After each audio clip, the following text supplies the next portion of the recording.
Scouts, Betsy Nichols here, Program Specialist for the Girl Scouts of Minnesota and Wisconsin Lakes and Pines, returning to you from Duluth, Minnesota.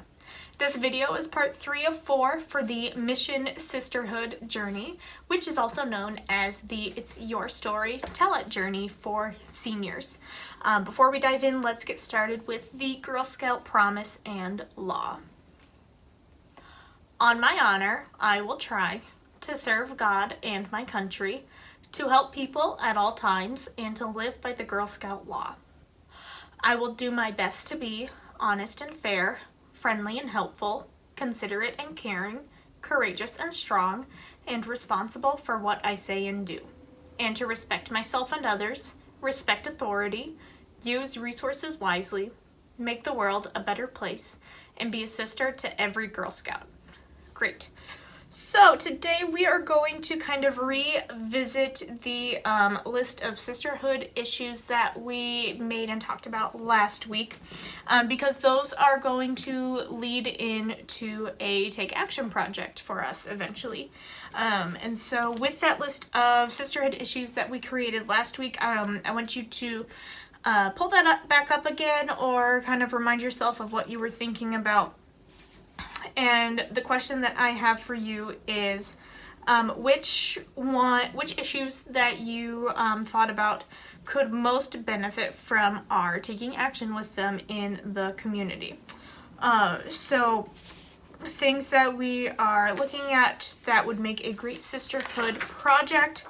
There is a list in this book of what makes a great sisterhood project, and some of the items from that list are that the project meets a true need, and involves you and your team in a specific solution that is not so big and broad that you can't feel the impact. So the best projects are something that really targets a specific problem, a specific root cause of a problem. It is so easy to kind of fall into the trap of thinking big and broad, but the more specific you can get with your project and with the problem that you're seeking to kind of create a solution to, if you can get as specific as possible, that is where the most creative solutions and the most effective solutions are kind of born. You want your sisterhood project to seem realistic. Is it doable with the time and resources that you have? Especially in the era of COVID-19, our resources look a lot different than what they might have looked like before the COVID-19 crisis. Let's see, can you fit this project into your busy life? How about your school day? So I know that we are all using kind of computers and technology a lot more than we might have before COVID-19. So you might have to rely on technology in new and different ways than before. And then also on the flip side, if you are sick and tired of using technology, are there ways that you can kind of nix it and minimize your use of technology, if that is something that is more appealing to you? How can you allow your team, how can you and your team connect with others? Pulling in the technology again. And then how can you use your talents and skills? Are you comfortable with public speaking? Are you really skilled with graphic design? Are you really skilled with, writing scripts and writing public service announcements? What specific skills are unique to you, and how can you bring those to the table to really amplify your project?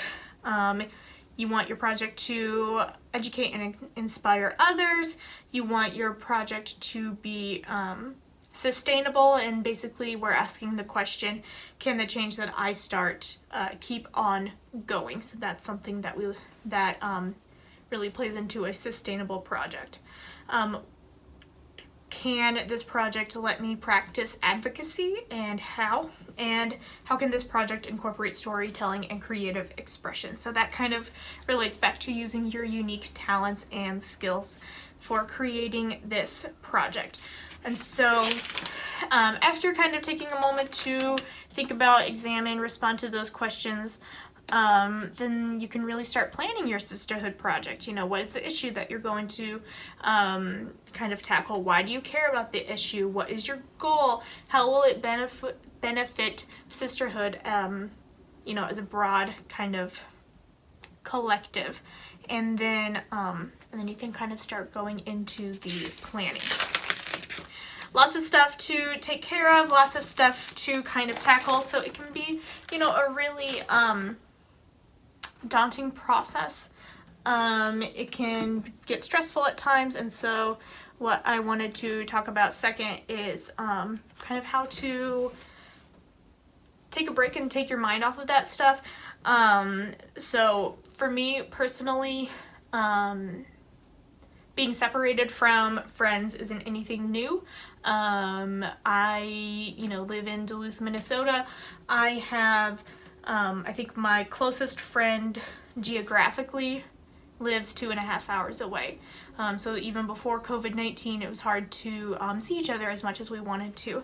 After that, I have friends in Tennessee, I have friends in Indiana, and then even as far as Alaska and Germany, and then one is a good friend is currently staying in France right now. So it has always been difficult to feel connected to people when, you know, they aren't right next door to you or right in the same town. So here's my advice to you, and maybe you can find some inspiration from what me and my friends do.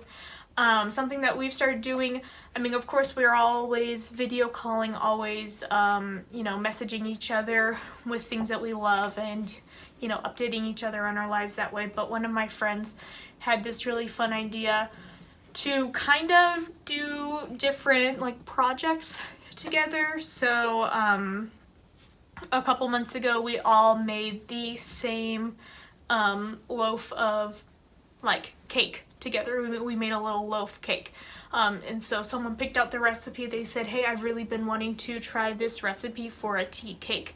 And so let's all make it, you know, in our own homes, but, you know, share pictures with each other and see how it went. And so we all made the same recipe. And so even though we were all hundreds of miles away from each other in different time zones, we were all making that same recipe, and so we were all kind of tasting the same thing, and so it really kind of felt like we were unified that way. And so then after we made the tea cake, the next project that we did was we all made, not the same mask, but we all made little DIY face masks to kind of target different issues that, you know, our skin is facing. So, you know, maybe I have really dry skin, so I wanted to find a little recipe for a DIY hydrating face mask. And so I'm going to direct you to the Mission Sisterhood book if you are kind of looking for some inspiration for projects that you and your friends can do together but separate. There's lots of fun little recipes in here for, like, pizza, pizza made out of English muffins, different sandwiches that you can make, recipes for, there's a fruit smoothie recipe in here. And so these are great ways to connect with people through technology, but not using it as, you know, the only means of communication and feeling closer together. So yeah, we were sharing the pictures of the different things that we made, you know, over Messenger and via text and stuff, but what we were doing, it was what we were doing outside of that message that made us feel closer together. That shared experience of using the same recipe, that shared experience of, you know, all taking a moment to just slap on a face mask and relaxing for a moment to feel more connected to each other. So that is my little tidbit of advice for you to feel connected to your sisterhood right now. Maybe, you know, you're not meeting up in person like you normally would, but there are still lots of really fun projects that you can do on your own time and then bring it back together and say, look what I did. How is it similar to what you did? How is it different to what you did. So that is my little advice to you, my little fun project for you to do while you are also working on brainstorming for your Take Action project. So that's what I have for you today. I want to thank you so much for joining me. I hope you tune in next week when we wrap things up in our 4th and final installment of the Mission Sisterhood journey. I hope you're healthy and well, and I hope you tune in next week, and I hope you have a great rest of your day. Thanks so much, Girl Scouts. I'll see you next time. Bye.